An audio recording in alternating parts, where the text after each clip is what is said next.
आज स्टार्ट करेंगे अपना chapter number 3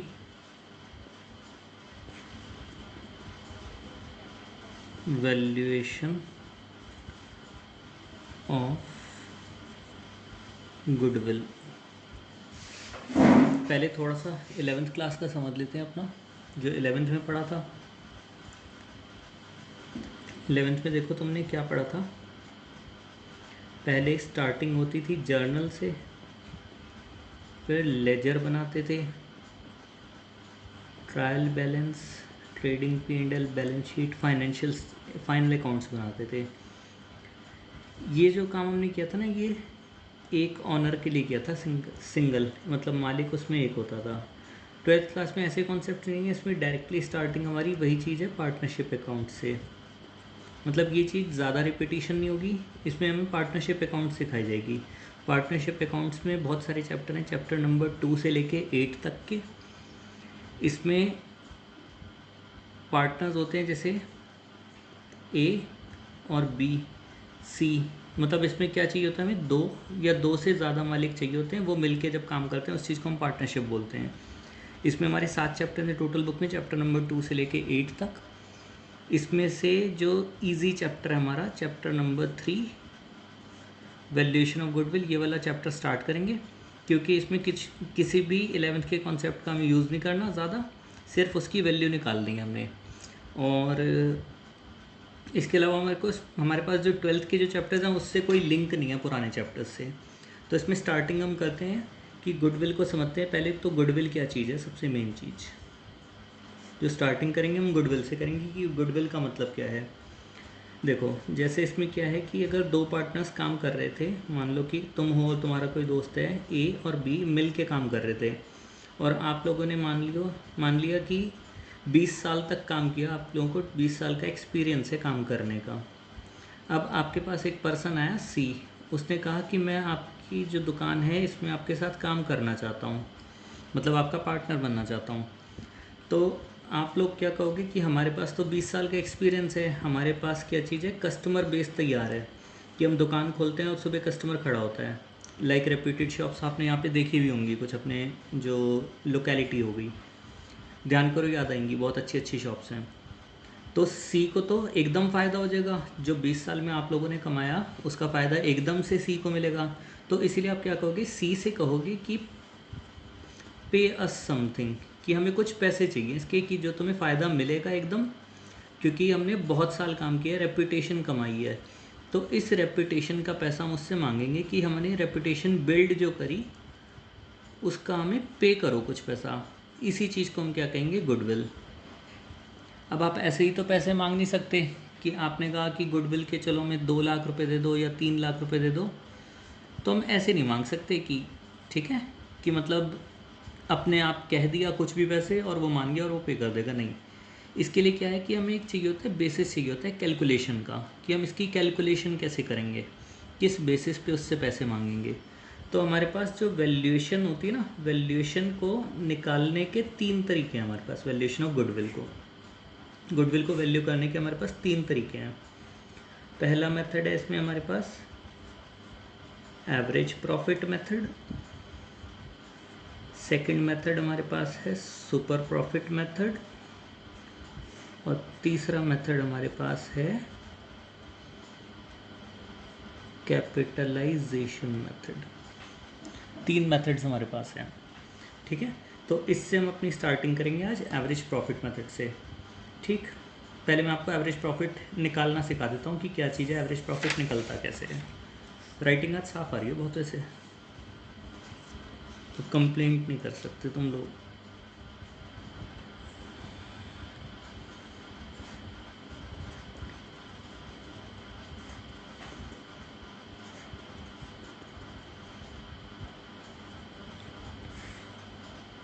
average profit method, इसमें देखो सबसे पहले ना मैं तुम्हें एवरेज प्रॉफिट निकालना सिखाता हूँ कि एवरेज प्रॉफिट कैसे निकलता है, और फिर इसका फॉर्मूला लिखता हूँ यहाँ पर। एक कैलकुलेशन शो करता हूँ रफ वर्क बना के।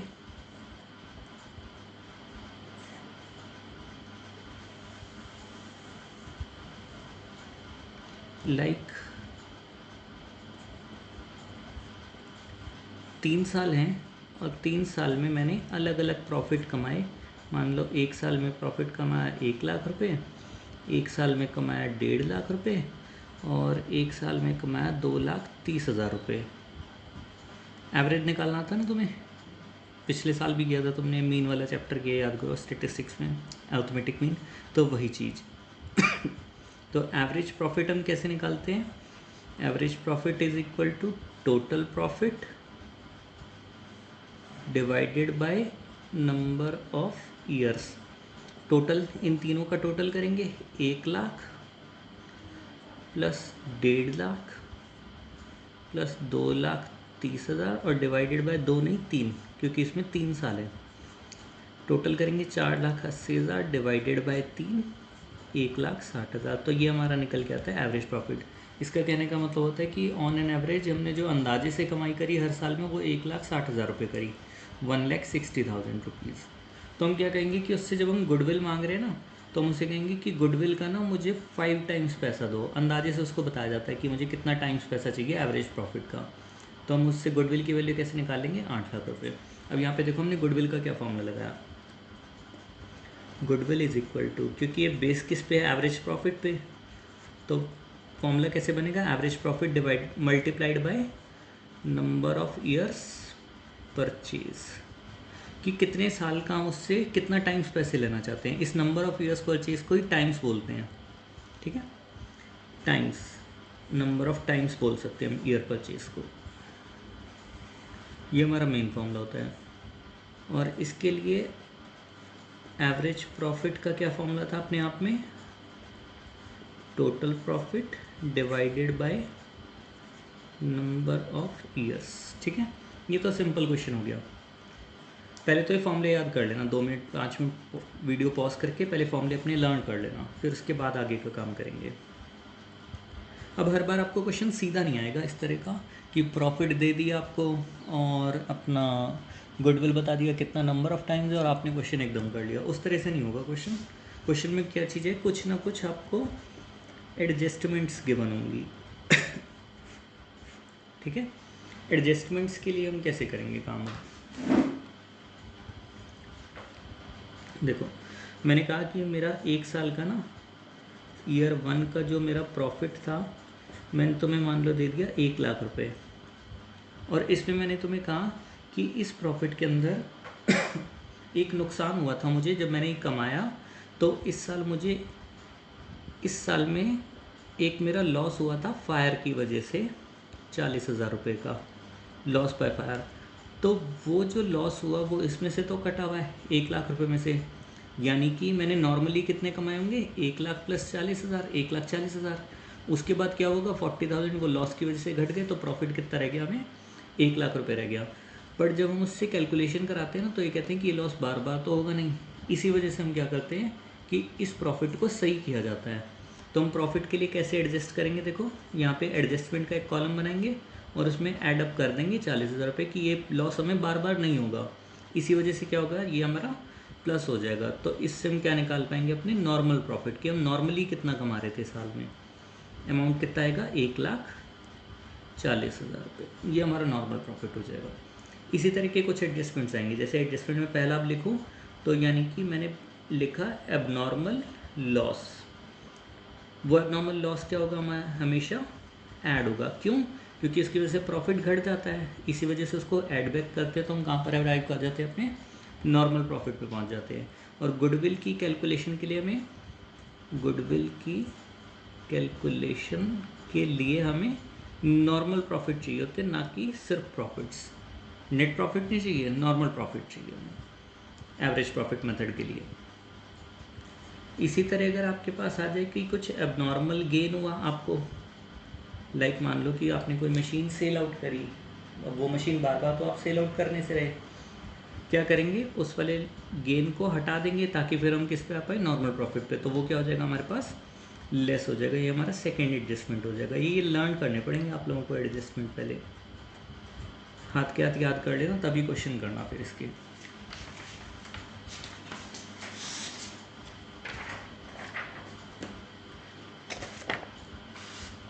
ये देखो वैल्यूएशन ऑफ गुडविल है ना, method of valuation of goodwill, average profit method. Goodwill का मतलब average profit multiply by number of year purchase, और एवरेज कैसे निकलती है, total profit of N year divided by N years. ये एडजस्टमेंट्स हमारी। एबनॉर्मल गेन हमारा लेस होता है, एबनॉर्मल लॉस हमारे ऐड होते हैं, उल्टा होता है। क्वेश्चन जब हम करेंगे तो इस तरह का फॉर्मेट बनाना पड़ेगा, ईयर, प्रॉफिट या लॉस जो भी गिवन होगा, फिर एडजस्टमेंट, और फिर उसके बाद नॉर्मल प्रॉफिट, फिर हम इसका टोटल कर लेंगे। एबनॉर्मल गेन्स इस कॉलम में लेस होंगे, डिडक्ट करेंगे, एबनॉर्मल लॉसेज ऐड होंगे। इसी तरह तीसरा पॉइंट है हमारे पास कि कोई एक्सपेंस मैंने पे नहीं किया तो वो किसकी तरह ट्रीट किया जाएगा, एबनॉर्मल गेन की तरह ट्रीट किया जाएगा, उसको भी हम क्या करेंगे, माइनस करेंगे। क्यों, क्योंकि कोई एक्सपेंस मैंने पे नहीं किया, इट मीन्स कि मुझसे गलती से छूट गया, जबकि अगर मैं उसको पे करता तो मेरा प्रॉफिट कम हो जाता। इसी वजह से क्या करेंगे, जो एक्सपेंस हमने पे नहीं किया उसको माइनस कर देंगे, डिडक्ट कर देंगे, जस्ट लाइक एबनॉर्मल गेन। उसके बाद हमारा पॉइंट आता है, पहले पॉइंट नंबर 6 करा रहा हूँ, यहाँ पे मैं लिख देता हूँ, जो भी expense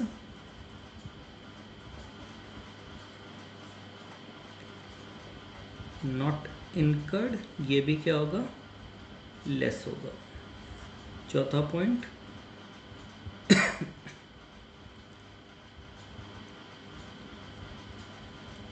over valuation of closing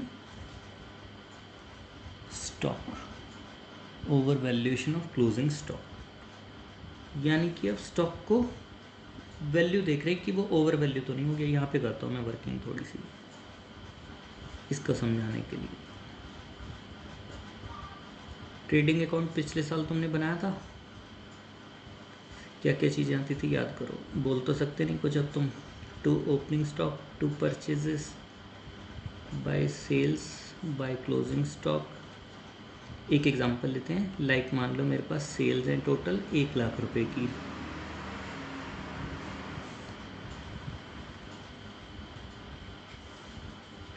ठीक। क्लोजिंग स्टॉक मेरे पास है मान लो 20,000 रुपये का, ओपनिंग स्टॉक मेरे पास है मान लो 10,000 रुपये का, और परचेजेज है मेरी 70,000 रुपये की। तो हम क्या करते थे, प्रॉफिट कैसे निकालते थे, टोटल करते थे दोनों साइड्स का, 1,20,000, 1,20,000, और यहाँ पे हमारा ग्रॉस प्रॉफिट निकल के आता था टोटल 40,000 रुपये ग्रॉस प्रॉफिट। क्या करेंगे, हम कह रहे हैं कि ओवर वैल्यूएशन में यहाँ पे मैंने क्या कर दिया, स्टॉक की वैल्यू गलती से ज़्यादा लिख दी, और वो मान लो ज़्यादा मैंने लिखी, यहाँ पे लिख दिया मैंने 25,000 रुपये।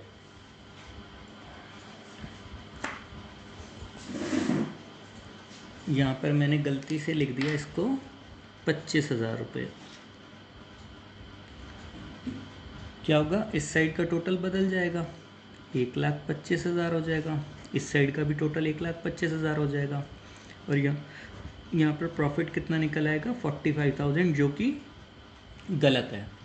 क्या करेंगे, जो मैंने ओवर वैल्यूएशन करी तो उसकी वजह से, ओवर वैल्यूएशन की वजह से मेरे प्रॉफिट बढ़ गए।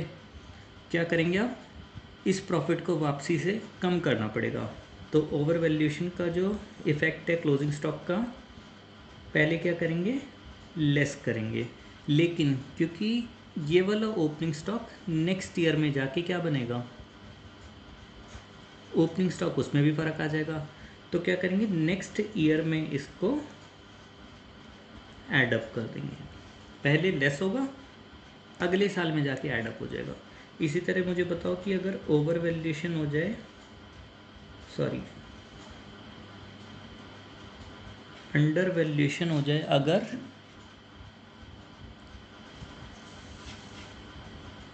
क्लोजिंग स्टॉक की, क्या करेंगे, पहले ऐड करेंगे और नेक्स्ट ईयर में जाके इसको लेस कर लेंगे। पॉइंट आई थिंक क्लियर हो गया होगा, 4 एडजस्टमेंट एक बार फिर बता देता हूँ, समझा देता हूँ दोबारा से। Abnormal loss add, abnormal gain less, जो भी एक्सपेंस मैंने इनकर नहीं किया less, over valuation of closing stock less, अगले साल में ऐड, और अंडर वैल्यूएशन ठीक इसका उल्टा, रिवर्स। 4 एडजस्टमेंट हो गए, टोटल 6 हैं टोटल हमारे पास एडजस्टमेंट्स। अब नेक्स्ट एडजस्टमेंट देखते हैं, एडजस्टमेंट नंबर 5वीं, या अगली वीडियो में करते हैं। चलो उसको एडजस्टमेंट नंबर 5th और 6th, और उसके साथ करेंगे 2 क्वेश्चंस अपने निपटा लेंगे अगली वाली वीडियो में। अगर नोट डाउन करना हो शीट को मैं दिखा देता हूँ 1 सेकंड के लिए। अगर नोट डाउन करना है तो इसमें से आप नोट डाउन कर सकते हो, ये वाला मेथड पूरा यहाँ से लेके यहाँ तक का पार्ट पूरा।